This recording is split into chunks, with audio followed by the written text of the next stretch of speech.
جو بیٹے فرما بردار ہوتے ہیں وہ مستجاب الدعوات بنتے ہیں. یہ راضی ہے تو اللہ راضی ہے. تصوف کا ایک بہت بڑا نام بایزید آپ لوگوں نے سنا ہے.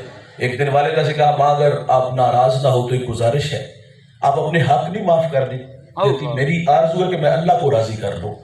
ماں نے کہا بیٹا شوق سے دو, حسینوں کے خواب نہیں دیکھے کہ ماں کو ناراض کیا. ماں سے رخصت اس بات کی کہ میں نے اللہ کو راضی کرنا ہے.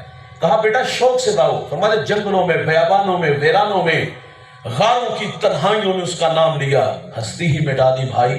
بستان کے جنگلوں میں 12 سال تڑپنے والا. فرماتے ایک دن میں سفر میں تھا تو سریلا گھر آیا, جی چاہا کہ ماں کی قدم بوسی کرتا چلوں. سردیوں کی ٹھٹھرتی راتیں ہیں, دستک دینے لگے. آواز آئی با یزید, ماں کو سکھ نہیں نہ دیا تو دکھ بھی نہ دو یار, یہ وقت آرام کا ہے. ہمسائے نے آواز دی, فرشتے نے آواز دی, نہیں یہ آواز تو ضمیر کی تھی. اس احساس نے روک لیا کہ ماں جب بیدار ہوگی قدم چوم کے منزل کی طرف بڑھوں گا. تہجد کا وقت ہوا, نالی سے پانی باہر آیا, جان گئی کہ اماں جی نماز تہجد کے لیے بیدار ہو گئی ہیں. دستک دی, ماں باہر آئی. فرماتے میرے والدہ نے میری حالت کو دیکھا, تن پہ پیرہن پھٹا, داڑھی میں راکھ اٹی, ایڑیاں بھی پھٹی. ماں نے مجھے دیکھا اور کلیجہ پسیج آیا اور یوں ہاتھ اٹھا لیے, اللہ میں نے با یزید کو تیری راہوں میں بھیجا تھا, ابھی تک قرب نہیں عطا کیا. با یزید کہتے ہیں واللہ یہ ماں کے میٹھے بول تھے کہ میری ایک تصوف کی منزل جو چلوں اور مراقبوں سے بھی حل نہیں ہو رہی تھی, ماں کے ہاتھ اٹھنے کی دیر تھی کہ میری رکی ہوئی منزل اسی وقت حل ہو گئی. آپ فرماتے اللہ میں تجھے جنگلوں سے ڈھونڈ رہا ہوں, تو میری ماں کے پاس ہے. سبحان اللہ. جس نے جو پایا جتنا پایا او میرے بھائی خدمت سے پایا. یہ راضی ہیں تو اللہ راضی. میرے نبی نے قدریں سکھائی ماں باپ کی. فرمایا جنت تمہاری ماں کے قدموں تلے. اور پھر عملہ رسول اللہ صلی اللہ علیہ وسلم کر کے بتاتے ہیں, مصلی امامت اور تحت نظر اصحاب. یہ دور مکی نہیں یہ مدنی ہے. یہاں آداب کی آیتیں اتر چکی ہیں, یہاں صحابہ کتار اندر کتار کھڑے ہیں. حضور نے جب مصلی پہ کھڑے ہو کے پیچھے تحت نظر اصحاب دیکھے تو حضور کی آنکھوں میں آنسو آ گئے. بھائی جان جس نے دکھوں کا دور دیکھا ہو نا, مثال سے عرض کروں گا, خوشحالی ہے تو انسان آرزو ضرور کرتا ہے کاش کہ میرے ماں باپ ہوتے تو میرے سر پر عزت کی دستار دیکھتے. میں اور آپ اپنا ذرا ماضی پلٹ کے دیکھ لیں, کل تک ہم کہاں کھڑے تھے. ایک وقت کا ہوتا تھا, ایک وقت کا ہوتا ہی نہیں تھا. اچار سے روٹی کھا لیتے تھے, گنڈے سے کھا لیتے تھے, گڑ سے کھا لیتے تھے. ہمیں تو یاد آتا ہے وہ لسی میں نمک مرچ اور اس میں روٹی بھگو کر کے کھا لیتے تھے. وہ کسی نے فقیر سے پوچھا تھا بابا جی سب سے مزیدار چیز کون سی ہوتی ہے, تو اس نے کہا تھا پتر پوکھوں دیے. وہ اجڑے ویران دسترخوان یاد نہیں آتے دوست. آج انواع و اقسام کے کھانے پھل انسان ڈھونڈتا ہے. کاش میرے ماں باپ ہوتے تو یہ بہار بھی دیکھتے. یار کبھی زمانہ تھا, سنیے گا بھائی دھیان سے سنیے, کبھی زمانہ تھا یار وہ گلی محلے میں نہیں جانتا تھا, رشتہ دار ہی نہیں پہچانتے تھے. معذرت سے کہوں گا غریب کا کوئی رشتہ دار ہوتا بھی نہیں. غریب تو کسی کو کال کر لے تو نواب کا بیٹا کال نہیں ریسیو کرے گا. کہیں قرض نہ مانگ لے, قرض دے دیے تو واپس کیسے کرے گا. غریب خوددار ہوتے ہیں, ہاتھ پھیلانا توہین جستجو جانتے ہیں. وہ تو رشتوں کی قدروں کو جانتا تھا, یہ چچا کا, یہ تائے کا, یہ ماموں کا بیٹا ہے. لیکن وہ بھولا بالا تھا, کیا جانتا تھا جہاں دولت ڈیرے جماتی ہے وہاں رشتے, وہاں دوست, وہاں قدریں کھو جاتی ہیں. ہم نے اپنی زندگی میں بہت کم لوگ دیکھے جنہوں نے اپنے آغاز کو یاد رکھا. میں کہاں سے شروع ہوا اور آج کہاں آگے کھڑا ہوا. معذرت سے اکثر لوگ اوقات بھول جاتے ہیں. ان لوگوں کے لیے ایک جملہ ہے بھائی, اوپر جانے میں بڑا ٹائم لگتا ہے, اور جب آپ اوپر جائیں نا تو راستے میں کچھ لوگ ملیں گے آپ کو, دوست بھی ملیں گے, رشتہ دار بھی ملیں گے. ہمارا کہنا جتنا مرضی اوپر جاؤ لیکن ان سے رابطے میں رہنا. کبھی کبھی اوپر سے نیچے بھی آنا پڑتا ہے. جب نیچے آؤ گے تو نیچے یہی لوگ ملیں گے.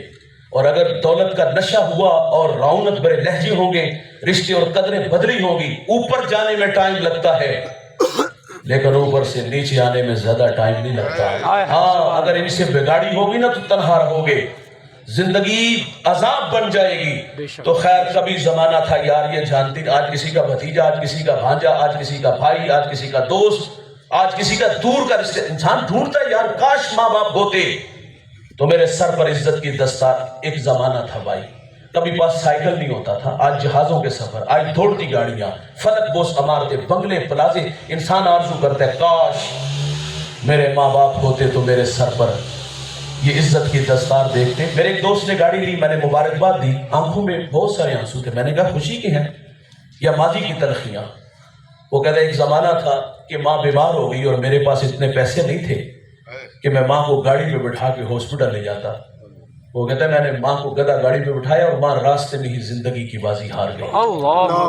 وہ کہتا ہے سب کچھ ہے، سب کچھ ہے، ماں نہیں ہے. مرنے والے یہ بات کیا جانے،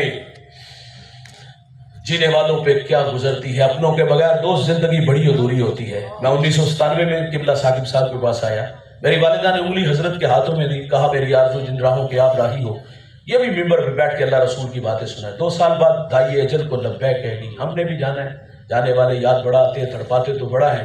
میں ان راہوں کا راہی رہا. میں آج پورے پاکستان میں جاتا ہوں.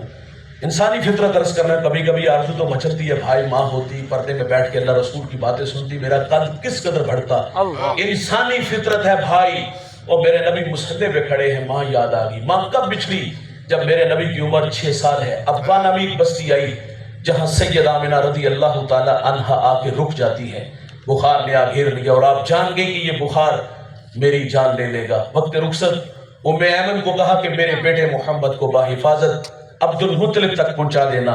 پھر حضور کو پاس بلایا. ادھر بچپنے کی معصومیت، پیشانی میں نبوت کا نور، اور ماں بیٹے میں خوب سی گئی. 2-1 باتیں ہوئی، پھر ہمیشہ کے لیے پہاڑوں میں سو گئی.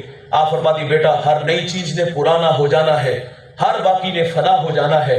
فرمایا بیٹا میں بھی جا رہی ہوں لیکن سنو میرا ذکر باقی رہے گا. فرمایا اس لیے کہ میں تیرے جیسا پاکیزہ اور ستھرا محمد چھوڑ کے جا رہی ہوں. سانسوں کی مالا ٹوٹ گئی، موتی فضا میں بکھرے. میرے نبی ماں سے لپٹے، لپٹ کے روئے.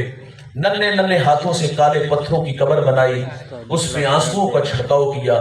پھر جہاں تک ماں نظر آئی میرے نبی پلٹ پلٹ کے ان کالے پتھروں والی قبر کو دیکھتے ہیں. میں سید آمنہ کے مزار پہ 2 دفعہ حاضر ہوا ہوں. یہ مدینہ سے تقریباً 300-350 کلومیٹر کے فاصلے پر ہے. جب میں پہلی دفعہ حاضر ہوا سحری کا وقت تھا، پہاڑ کے نیچے تھا، ماحول خاموش تھا، ہوا کا کہیں سے کوئی ایک جھونکا بھی نہ آیا. لیکن جب میں سید آمنہ کے قدموں میں جا کھڑا ہوا تو ایسا لگا کہ اللہ نے جنت کے 8 دروازے ہی کھول دیے. آج بھی جنت سے ٹھنڈی ہوائیں سید آمنہ کو سلام کرنے آتی ہیں. میرے ساتھ کچھ علماء تھے. میں نے کہا یار آج ہم بھی جس طرح حضور ماں سے بچھڑے تھے، پلٹ پلٹ کے دیکھا تھا، اسی ادا کو اپناتے رخصت چاہیں. میں نے کہا چلو آؤ پلٹتے ہیں، چلو آؤ بچھڑتے ہیں.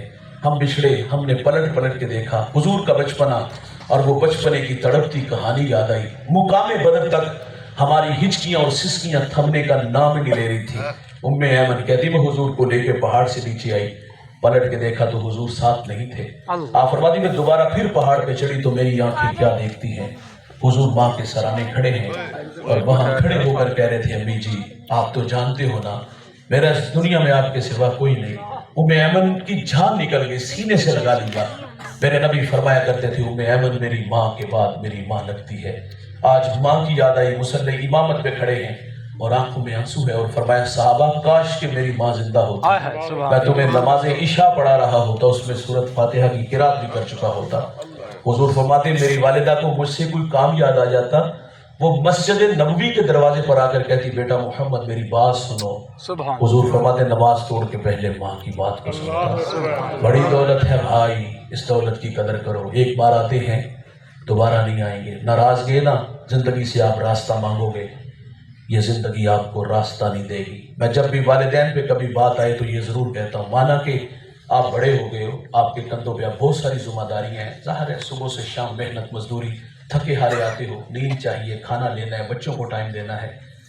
میرا صرف اتنا کہنا ہے مشورے کے طور پہ یار کیا 24 گھنٹوں میں سے 1 گھنٹہ ہم اپنے ماں باپ کے لیے مختص نہیں کر سکتے؟ گپ شپ لگایا کرو، پاؤں دبایا کرو، اور یار انہیں باہر گھمانے پھرانے لے جایا، کسی اچھی ہوٹل سے کھانا کھلانے لے جایا کرو، پھول لایا کرو، کپڑے لایا کرو. یار کبھی کبھی ابا سے مشورہ کیوں کیا کرو، اور کبھی کبھی والد سے پوچھا کرو ابا جی پرانا یار پرانے دوستوں کی کہانیاں سنا کرو. جب سنائیں گے نا بچڑوں کی کہانیاں، کبھی لبوں پہ تبسم اور کبھی رخسار پہ آنسوؤں کا تھم جانا. سعادت مند بیٹا پرانے دوست سے ملانے جائے تو یہ مریں گے. ماں باپ پتہ کب مرتے؟ جب اولاد ٹائم نہیں دیتی. ہم سمجھتے کہ ہم بڑھاپے میں انہیں کو خرچ دے دیتے، یہی ہمارا حق ہے، سنبھال کے رکھو پیسہ. کیا انہوں نے زندگی میں کبھی پیسہ نہیں دیکھا؟ پیسے کے بھوکے نہیں ہوتے یار. ماں باپ کی بڑھاپے میں آرزو ہوتی کہ ہمارے بچے ہمارے ساتھ کچھ وقت گزارے. پیسے کی ضرورت نہیں، مفاد کے رشتے اور بڑے ہیں آپ کے ساتھ اور انہیں آپ کے پیسوں کی ضرورت ہے. ماں باپ کو ضرورت نہیں بھائی. ہمارا کہنا صرف ہے کہ یار